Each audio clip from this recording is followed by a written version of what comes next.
Hello မင်္ဂလာပါဒီတစ်ခါတော့ကျွန်တော်တို့Revit environment ထဲမှာကျွန်တော်တို့အဲ့တလုံးကိုစောက်ထားတယ်တစ်ထပ်တိုက်ကလေးပေါ့နော်ဟောဒီတစ်ထပ်တိုက်ကလေးကိုကျွန်တော်တို့ Navis web ကိုNWC file format နဲ့ export လုပ်တဲ့အကြောင်းလေးပြပြမယ် Okay အဲ့တော့ကျွန်တော်တို့က Revit environment ထဲမှာတစ်ခါတည်းကျွန်တော်တို့ထည့်ခြင်းတဲ့ element တွေကိုတစ်ခါတည်းကြိုပြီးတော့ထည့်ထားမယ် material ဆက်ကြိုပြီးကတ်ထားလို့ရတယ်ဒါဆိုလို့ရှိရင် Navis web ကိုရောက်တဲ့ခါကျလို့ရှိရင်ထူးထူးတွေ material ထပ်ကတ်စားမလို့တော့ဘူး Okay ဒီခါတည်း material တွေဒီ auto attach ဖြစ်နေလိမ့်မယ် Okay ဒီလိုလုပ်ဖို့အတွက်ဆိုရင်ကျွန်တော်တို့ဘာလုပ်ရမလဲဆိုတော့ဒီ camera view အနေထားမှာတော့ကျွန်တော်တို့ဒီ add-in ကနေပြီးတော့ဒီ extend tool ဆိုသုံးလို့ရမှာမဟုတ်ဘူးအဲ့တော့ဘယ်လိုသွားရမလဲဆိုတော့ UU 3D view ကိုသွား Okay UU 3D view ကိုသွားပြီးလို့ရှိရင်ဟောဒီ 3D view အခြေအနေမှာကျွန်တော်တို့က export လုပ်ပါမယ် Okay ဘယ်သွားမလဲဆိုတော့ဒီအခြေအနေရောက်ပြီးကိုပေါ်ခြင်းတဲ့ element တွေအကုန်ပေါ်ပြီးဆိုတော့ element တွေအကုန်လုံး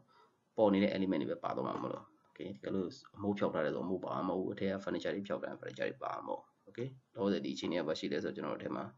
ဘာလေးရှိလဲဆို ceiling ရှိမယ်အမိုးအောက်မှာ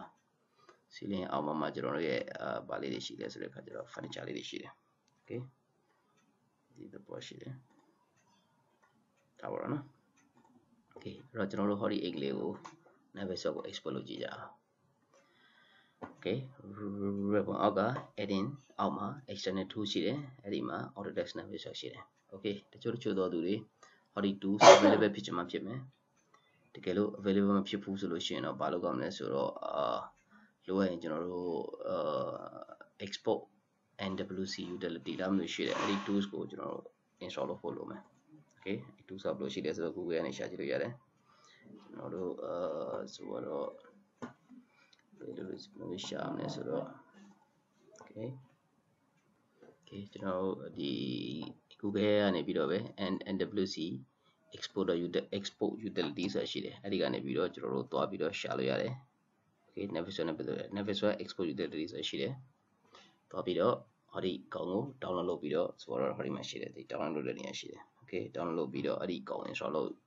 လို့ရှိရင်လည်းကျွန်တော်တို့ရပေါ်လာပုံမှန်အဖြစ်ဆိုလို့ရှိရင်တော့ကျွန်တော်တို့ရဲ့Revit တင်နေပြီးလို့ရှိရင် Navis web တင်နေဆိုလို့ရှိရင်တော့ဒီ tools ဒီ automatic ရောက်လာမှာပဲ Okay Navis web တင်ပြီးမှ Revit ကိုတင်ရတဲ့အခြေအနေမျိုးကြာရင်တော့ဒီ tools ကိုတစ်ခါတလေမှရကြမှာရမယ် Okay အခြေအနေရှိတဲ့တစ်ခါလေကြောက်လို့ရှိရင်တော့ကျွန်တော်တို့add-in program ဘာလဲ add or remove program နဲ့တွားပြီးတော့ထည့်နေရတယ် Okay ထားပြီးတော့ကျွန်တော်ဒီချိန်ကနေ export စာလုပ်တော့မယ်ဆိုတော့ Okay ဒီလိုဆိုကျွန်တော်တို့စာအုပ်ကိုတစ်ပတ်လက်ကြည့်လိုက်ကျွန်တော်တို့ပေါ်ခြင်းတဲ့ element တွေပေါ်ပြီလား ရပြီဆိုတဲ့အချိန်ကြလို့ရှိရင်သူဆိုတော့ Navis web 2014ဒါဆိုလို့ရှိရင်ကျွန်တော် export scan as ဆိုပြီးတော့ဒီတကယ် NSWC ပေါ့နော် NWC format ကို NWC ဆိုတော့ဘာလဲဆိုတော့ Navis web cache file Okay format ကို save ဖို့အတွက် dialog box ပေါ်လာပြီအဲ့တော့ export လုပ်အဲ့တော့ save မလုပ်ခင်မှာဘယ်ကိုရင်သွားရမလဲဆိုတော့ Navis web setting ကိုရင်သွားရမယ် Okay Navis web setting ကိုသွားတဲ့အခါကျရင်ဟောဒီ Revit နဲ့ပတ်သက်ပြီးတော့ဟောဒီမှာ option လေးတွေရှိတယ်အဲ့တော့ဒီ option လေးတွေရဲ့သဘောကဘာလို့ဆိုလိုရလဲဆိုတဲ့အခါကျတော့ကျွန်တော်တို့ဒီမှာ construction parts တွေကို Navis web အထက်ကို convert လုပ်မယ်ဒါတွေကို tick လုပ်ထားရမယ် tick လုပ်တဲ့အခါလေးတချို့ကျွန်တော်တို့ parts တွေကိုကျွန်တော်တို့ဟိုထဲမှာသွားပြီးတော့ဘာခေါ်မလဲ select လုပ်လို့မရတဲ့အခြေအနေတွေရှိအဲ့တော့ဂျမ်းမြင့်တော့ကျွန်တော်တို့ဒီ convert တွေအားလုံးကို tick လုပ်မယ် except ဘာတွေလဲဆိုတော့ link file ကိုတော့ tick မလုပ်ဘူး link file tick လုပ်ရင်ကျွန်တော်တို့ချိန်ထားတဲ့ link file တွေမှာပါသွားမယ်မလိုလားတဲ့ပြဿနာရှိတယ် Okay အဲ့တော့ property convert element property နဲ့ပတ်သက်ပြီးတော့ဆိုလို့ရှိရင်လည်း none ရှိတယ် element ရှိတယ် all ရှိတယ် all သာလောက်ထားလိုက် Okay ဒီ coordinate system နဲ့ပတ်သက်ပြီးတော့ဆိုရင်ကျွန်တော်တို့က Revit မှာပါရှိတယ်ဆိုတော့ကျွန်တော်တို့ရဲ့project coordinate system နဲ့ share ရှိတယ်ဒီမှာတော့ project လို့ပဲသုံးထားလိုက်sorry share လို့ပဲသုံးထားရတယ်ခုလောလောဆယ်အနေထားမှာသူများနဲ့ coordinate မလုပ်တဲ့အနေထားမှာပြတ်တာမရှိဘူး Okay ဒီ setting တိုင်းထားလို့ရတယ် only ဒီ convert link file ကို uncheck လုပ်ထားရမယ် Okay ဒါဒီ file reader အောက်မှာလောပဲ Revit နဲ့ပတ်သက်တဲ့လောရမယ်ချက်ပြီးရင်တော့ဘာလုပ်မလဲဆိုတော့ဒုတိယအဆင့်အနေနဲ့ကျွန်တော်တို့interface အောက်မှာ unit ကိုတော့ဆက်ဖို့လုပ်မယ်တခါလေဒီ units က feet inches ဖြစ်နေတယ်လေ Okay ဒါကိုမီတာဆိုမီတာမီလီမီတာပြောဒါပေမဲ့ Navis web ပေါ်မှာတော့မီတာနဲ့ထားတာတော့ပို့ပြီးတော့အဆင်ပြေတယ် Okay အဲ့တော့ဒါဆိုရင်တော့ဒီလောက်ပဲရပြီဆိုလို့ရှိရင်မှန်ပြီဆိုရင်တော့ကျွန်တော်တို့ save လုပ်ရပြီ Okay ဒါကတော့ cache file ကိုသူသတ်မှတ်တာပေါ့နော် caching ဘယ်လောက်လုံးမလဲပါညာပေါ့ထားပါတော့သူ default တိုင်းပဲထားပြီးလို့ရှိရင် okay ပေးလိုက်ပြီးရင်ကျွန်တော်တို့ ဟောဒီကောင် brick home 1ဆိုပြီးတော့ file လေးနဲ့ပဲကျွန်တော် save ထားလိုက်မယ်ဘယ်အောက်မှာ save မလဲဆိုတော့ကျွန်တော်ရဲ့ဒီ brick home 1ဆိုတဲ့အောက်မှာပဲ save လိုက်မယ် save ဒါဆိုရင်ကျွန်တော်တို့ရဲ့ file ဒီ NWC format နဲ့ export လုပ်ပြီးသွားပြီ file ရဲ့အကြီးသေးပေါ်မူတည်ပြီးတော့ Ori process လေးကလည်းအနေနဲ့အမြန်ဆိုလို့ဒီကြာချိန်လေးနဲ့ကွာခြားအောင်နော် okay ဒါဆိုရင်ကျွန်တော် Navisworks မှာ sorry Revit မှာထူကြလို့ဆိုတာမရှိတော့ဘူးဒါတော့ကျွန်တော် Navisworks ကိုပြန်လာခဲ့ဒီ Navisworks ထဲမှာအရင်ဦးဆုံး Ori file ကိုကျွန်တော်တို့ဒီ Navisworks environment ကိုထည့်ရမယ် okay ဆိုတော့အပန်းကနေစသွားမယ် okay အပန်းသွားမယ်ပြီးလို့ရှိရင်ဟောဒီ file အပန်း dialog box ကိုကျွန်တော်မှာဟောဒီ file type မှာကျွန်တော်တို့ NWC file ကို format ကိုရွေးပေးလိုက်ပြီးရင်ခုနကကျွန်တော် save ထားတဲ့ brick home ကို select ပြီးရင် okay ပေးလိုက်လို့ရတယ်ဒါဆိုရင်ကျွန်တော်တို့ Revit မှာဆွဲထားတဲ့ 3D အိမ်လေးဒီကျွန်တော်တို့ရဲ့ Navisworks environment ကိုတက်လာပြီ okay ဒါဒီကျွန်တော်တို့ရဲ့အိမ်လေးပဲဒီအိမ်လေးကိုကျွန်တော်တို့ဝင်ထွက်သွားလာကြည့်နေတယ်ဆိုလို့ရှိရင်ဟောဒီဘာခေါ်မလဲဒီ walk through ကိုသုံးပြီးတော့ဝင်သွားလို့ရတယ်ထွက်သွားလို့ရတယ်တကယ်လို့တပ်ပါတီသုံးမယ်ဆိုလို့ရှိရင်တော့ဟောဒီ viewport အောက်မှာရှိတဲ့ realism အောက်မှာတပ်ပါတီကိုထည့်လိုက်ရင်လူပေါ်လာလိမ့်မယ်အဲ့ဒီလူရဲ့ new way ကကျွန်တော်တို့ဟောဒီ viewport အောက်မှာပဲရှိတဲ့ camera အောက်ကဟောဒီ FOV လေးနဲ့ချိန်လို့ရတယ် okay အဲ့ဒါဒီ perspective ဒီတော့လူထည့်လိုက်ပြီဆိုတော့ perspective ပဲရမယ် okay လူမထည့်ဘူးဆိုရင်တော့ဒီ perspective နဲ့ orthographic နဲ့ချိန်လို့ရတော့မယ် okay ဒါရပြီဆိုတော့ကျွန်တော် work through သုံးပြီးတော့ကျွန်တော်တို့ဒီရှောက်ရမယ် okay လူရှောက်ဖို့အတွက်လိုအပ်တာကဒီ ground လို့တယ်တကယ်လို့ဒီ ground မရှိပဲအပြင်ရောက်သွားရင်လူဒီအောက်ကိုမြေမျိုးသူတို့ခံစားသွားလိမ့်မယ် okay အဲ့တော့လူရှောက်ချင်တယ်ဆိုလို့ရှိရင်တော့သူ့အတွက်လုံးလုံးတဲ့ ground ကိုပေးထားရမယ်အဲ့တော့ဒီချိန်မှာကျွန်တော်တို့ကရှိလဲဆိုတော့ဒီထဲကိုအိမ်ထဲကိုဝင်မယ်ဆိုတော့ဆိုရင် okay ဒါဆိုရင်တော်တော်အပြင်အိမ်ထဲဝင်သွားမယ်ဒါစီမရှိဘူးသူဒီတခါတိုက်သွားလိမ့်မယ်ဇလန်ဘာလို့လဲဆိုတော့ကျွန်တော်တို့ဒီမှာ collision tick လုပ်ထားဖို့ gravity tick လုပ်ထားဖို့ gravity tick လုပ်ထားလို့ရှိရင်သူဒီလမ်းလျှောက်တဲ့ခါကျရင်သူမြေကြီးပေါ်ပဲလျှောက်တယ်လေကားဆိုလေကားတိုင်းသူတက်လာလိမ့်မယ် okay တကားတွေ့ပြီဆိုလို့ရှိရင်သူတကားမဖွင့်ရင်သူဝင်လို့မရဘူးအဲ့ဒါဒီဘာကြောင့်လဲဆိုတော့ hori collision ကြောင့် collision ဖြုတ်လို့ရှိရင်တော့ကျွန်တော်တို့တကားကိုတကားရှိနေလဲဝင်လို့ရတယ် okay ဒါ collision on off ပေါ်မူတည်ပြီးတော့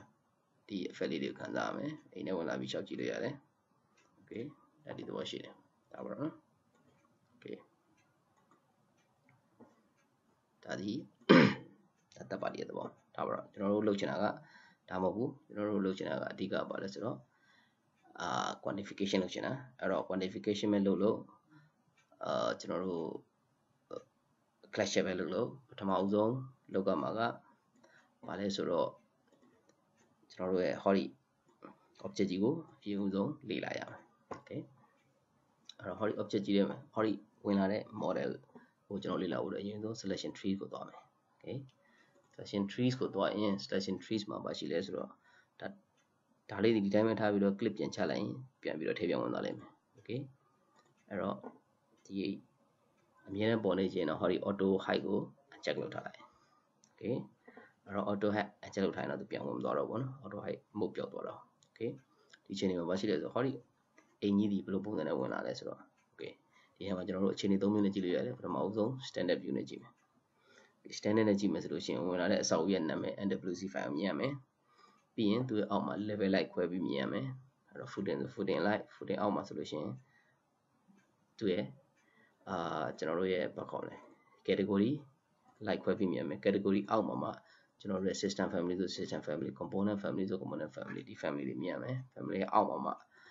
သူ့ရဲ့ family အခွဲလေးတွေမြင်ရမယ် okay ဒါသူ့ရဲ့တည်ဆောက်မှုဆိုတော့ plan မှာကြည့်လိုက်ပိုရှင်းမယ်ဆိုတော့ window ဆိုပါတော့ window ဆိုရင်သူဒီ level အောက်မှာ category လိုက်စီထားတဲ့ window ရဲ့အောက်မှာမှ window family လိုက်ထပ်ခွဲထားတယ် family အောက်မှာမှ type definition လေးထပ်ခွဲထားတယ် type definition အောက်မှာမှအဲ့ဒီ type အဲ့ဒီ window တစ်ခုချင်းထဲမှာပါဝင်တဲ့ okay ဒါဆို slide ဒါဆိုရင်ဒီ one shoot window ပဲတစ်ခုလဲဆိုတာသူပါလိမ့်မယ်အဲ့တော့ဒီ window တစ်ခုချင်းစီထဲမှာဘာတက်ရှိလဲဆိုတဲ့အခါကျတော့ခွဲထုတ်လိုက်လို့ရှိရင်သူ့ရဲ့top 0 ဆိုတော့ default 0 default frame တို့ glass တို့ဆိုတော့ရှိမယ် okay အဲ့လောက်ထိသူခွဲထုတ်တာအဲ့လိုပုံစံမျိုးနဲ့သူဒီ standard မှာဆင်ထားတယ် okay အဲ့တော့ဒါဒီ standard နဲ့ပတ်သက်ပြီးတော့ okay ဒီခါကျရင်ကျွန်တော်တို့ compact နဲ့ပတ်သက်ပြီးတော့ကြည့်မယ်နော် compact ကျတော့အရင်က compact ဖြစ်တယ် flow by flow အပြင်မဲ့ဆက်လက်လို့ရတယ်သူတို့ထပ်ပြီးတော့ခွဲထုတ်လို့မရတော့ဘူး okay နောက်ဆုံး property ကျတော့ပါလဲဆိုတော့ကျွန်တော်တို့ဟောဒီ Revit ကနေပြီးတော့ပို့လိုက်တဲ့အခါမှာ properties တွေအကုန်လုံးကိုကျွန်တော်တို့ convert လုပ်လိုက်တဲ့အတွက်ကြောင့်မလို့အဲ properties slide ဒီမှာသူကအမျိုးမျိုးခွဲပေးထားတယ်ကျွန်တော်တို့ဒီ properties တွေပေါ်အခြေခံပြီးတော့ကျွန်တော်တို့ selection set တွေကိုဖန်တီးရတာ okay ဒါဒီအကြမ်းမြင် selection tree ကိုကျွန်တော်တို့ browse လုပ်တာ okay ဒါတော့ဒုနည်း၎င်းပဲကျွန်တော်တို့ရဲ့တခြား NWC ဆိုတော့ MNE ရဲ့ NWC လို့ MNE Revit MEP ကနေပြီးတော့ပို့လိုက်တဲ့ file ကို NWC export လုပ်တဲ့ process နဲ့ပဲလုပ်ပြီးတော့ပြီးရင်ကျွန်တော်ဒီကနေပြီးလှမ်းပြီးတော့ချိန်လို့ရတယ်ဥပမာတခြား file တစ်ခုကျွန်တော်ချိန်ကြည့်မယ်ဆိုတော့ဒီမှာတော့မရှိဘူးတင်တယ်ဒါပါတော့ရှိတယ်ဆိုလို့ရှိရင်ချိန်လိုက်ရင်တခြား file တစ်ခုဒီထဲကိုရောက်လာလိမ့်မယ်ဘာနဲ့သုံးရလဲဆိုတော့ append နဲ့သုံးရတယ် open နဲ့သုံးလို့မရဘူး open နဲ့သုံး open ဆို file ဖွင့်တာ append ဆိုဟောဒီ file နဲ့ထပ်ပြီးတော့ဖြည့်ထည့်တဲ့သဘော okay အခုရှိတာကဒီ file ဆိုတော့အကြောင်းကြောင့်တခြား file တစ်ခုဖွင့်နေတယ်ဆိုရင်ဒီ file တွေ automatic ပိတ်သွားလိမ့်မယ်ဒီဘယ်လိုသဘောလဲဆိုတော့ Navisworks ဒီ 3D Max လို့ပဲapplication တစ်ခုဖွင့်ထားရင် application တစ်ခုမှာ file တစ်ခုပဲဖွင့်လို့ရတယ်နှစ်ခုသုံးခု AutoCAD လိုမျိုး Navisworks လိုမျိုးရှင်းဖွင့်လို့မရဘူး okay ဒီသဘောရှိတယ် okay ဒါဒီဘာလဲဆိုတော့ကျွန်တော်တို့Revit ကနေပြီးတော့ Navisworks ကို export လုပ်တဲ့ process okay ကျွန်တော်နောက် video clip ကြရင်တော့ဟောဒီ Navisworks ထဲကိုဝင်လာတဲ့ NWC file လေးကိုဝင်လာတဲ့ဟောဒီ 3D model လေးကိုအဲ့ကနေပြီးတော့ကျွန်တော်တို့ selection တွေဘယ်လို selection set တွေဘယ်လိုဖန်တီးမလဲဆိုတဲ့အကြောင်းလေးရှင်းပြမယ် okay ဒီချိန်လေးတော့ပဲကျွန်တော်တို့ကကိုဒီ file ကလောတဲ့အဖြစ်နာမည်မပေးရသေးဘူး NWC file ကိုချိန်ထားတော့မှရှိသေးတယ်ဆိုတော့ကိုယ်ပိုင်နာမည်တစ်ခုပေးလိုက်မယ်ဒီမှာ save လိုက်အဲ့တော့ကိုယ်ပိုင်ဒီချိန်ကျတော့မှ Navisworks ရဲ့ native format NWF file ကိုဒီမှာစပြီး save ကြမယ်ဘာနဲ့ save လဲဆိုတော့ okay home QTO လို့ပေးလိုက်မယ် okay ပြီးလို့ရှိရင်ကျွန်တော် save ထားလိုက်မယ် okay နောက်ပြီးတော့ကြာရင်ကျွန်တော် selection set အကြောင်းလေးရှင်းပြမယ်နောက်ကျေးဇူးတင်ပါတယ်